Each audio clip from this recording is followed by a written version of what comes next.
There is a stranger claiming to be my mother. I don't know who she is. Everyone else says that she's my mother and gives me looks of alarm when I tell them she's an impostor. I don't know what to do. She wore my mother's clothes, but they shouldn't have fitted her. She had a kind voice, and her words were warm and friendly. She was nothing like my mother, and I was very quickly becoming deeply afraid. And these people, they were wrong somehow. They didn't move as people should move, and their cadence was very strange when they spoke. They almost always forgot to blink. Stranger is the unknown, the uncanny. That kind of creeping sense that something's not right. The guy you saw that might be following you might mean you harm. Can I have a cigarette? It spoke again in the same flat voice, and I realized exactly what was wrong. Its mouth was closed, had been the whole time. Whatever was repeating that question, it wasn't the figure in the alleyway. I looked at their feet and saw that they weren't quite touching the ground.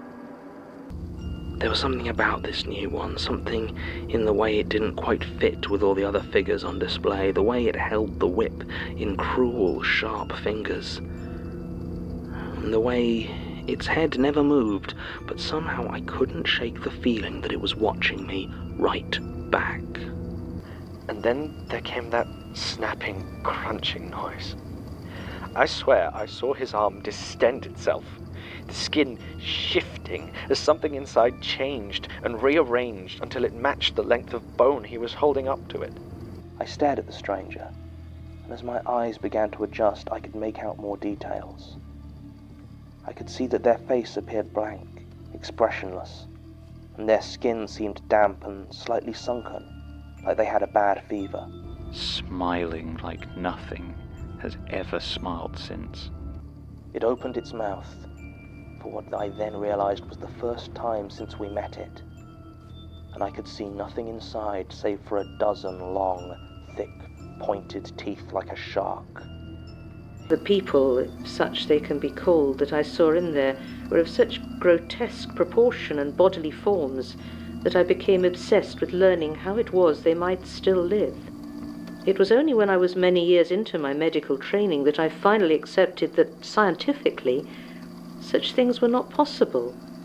The mouth cannot function if it's located anywhere other than the face. Limbs cannot bend like rubber. A man cannot walk and talk and stare without a head. For some reason, the thought of an anglerfish popped into my head. The single point of light dangled into the darkness, hiding the thing that lures you in. Oh God,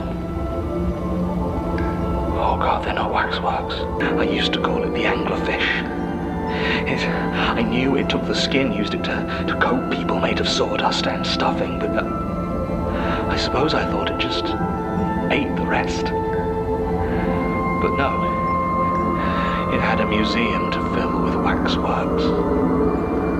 And I guess you don't need skin to sing, to join the choir. He would reach behind us and find a face, sagging, sloughing off its skull, and would pull it to him. He'd place it over the one he wore already, and he would laugh and laugh and laugh. I'm going to wear you. I'm going to wear everything you are. And you never existed. No one will ever know. Its steps were jerky and stiff, arms snapping out and back as it moved towards me step by step. I felt my own limbs seize up at the sight, and my phone slipped uselessly from my hand. The faceless figure loomed over me, and when it bent down, the finger it placed upon my lips was cold, hard plastic. Shh, it said, though it had no mouth to form the sound. You killed Gregor Orsinov. Yep. The raincoat mannequin had, it seemed, been disassembled, then rebuilt into a tangled bunch of limbs and joints. The torso was upside down, and the two arms jutted out from the front and back of the pelvis, bending up to hold the mannequin's head aloft. He got really boring, and I'm a monster. I mean, what do you want me to do? Not pull him apart? I did use all the bits. The eyes still stared out, though where they had at first seemed brilliant, they now had an almost glassy look to them. Casting an eye over the assembled collection of taxidermied wildlife. It was then I became aware of them. Hundreds of glassy, dead eyes staring at me from all directions.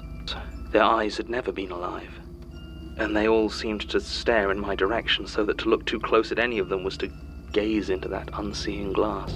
In the doorway stood Daniel. He asked if I was all right with a smile that made my stomach drop, and at last he looked me in the eyes. I recognized the glassy stare, the same eyes that gazed at me from 100 sawdust-filled sockets around the room. When they all began to move, I nearly broke down. I know I leave Brecon and Hope deliveries in safe hands. Safe hands where the skin feels wrong. Her fingers dug into me, and they felt really, really wrong, like hard plastic wrapped in raw bacon. Each gripped a razor-sharp knife and moved it swiftly over the human heads, suspended in the frames from wire and fishhooks, gently cutting around the edges. Picked out a figure crouched in the corner. All ruffles, polka dots, and tights. A clown. It crouched and contorted in the corner, hands backwards over its face, but not so much that I couldn't see the dark red patterns that seemed to flow down its eyes. Face now twisted and hanging off the dark plastic of her head, the empty mouth moving, trying to match the vile sounds coming from the rest of her. The face at the top of that gangly frame was like nothing on earth. And standing either side of each entrance were things that on first appraisal appeared to be men. As I approached, however, I recognized the stiff motions and lifeless faces I had marked so sharply on the Turk. Dressed as gaudy footmen, Automata silently gestured us inside with unnatural, jerky motions of their arms and heads. More were within, and I was struck by the absence of any flesh and blood ushers. Everywhere I turned, there seemed to be more ticking, whirring figures of clockwork, wood, and metal. Seeking some reassurance, I tried to make some comment to another guest beside me, but found a cruel brass hand, awful in its strength, gripping me by the shoulder and leading me away, feeling as I did the unchanging faces of those mechanical beings staring down at me. And the clown doll was on top. It wasn't looking at me this time. Instead, it seemed to be facing a doll I hadn't seen before. This one still had its jaw as well, and I swear, it looked just like Josh. Same tatty brown jacket, same old jeans. Its black woolen hair even did that flicky thing he always spent so long getting right.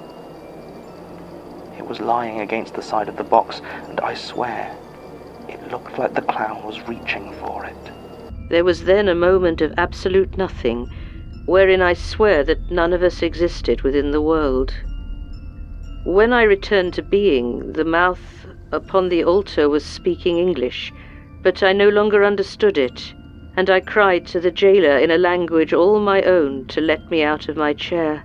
But the chair was nothing but a stone, and his face was too much of skin not to scream.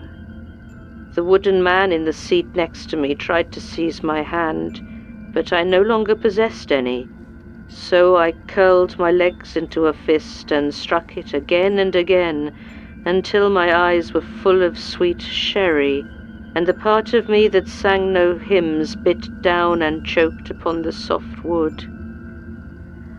I staggered, falling up onto the door and opening it to a screaming clockwork heart that begged me to stop as I unscrewed it from its moorings and set it adrift upon the sky that dropped away before me.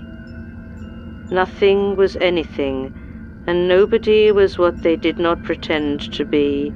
I desperately wished to cry, but no longer had any understanding of what a tear was. I don't understand. And you never will again.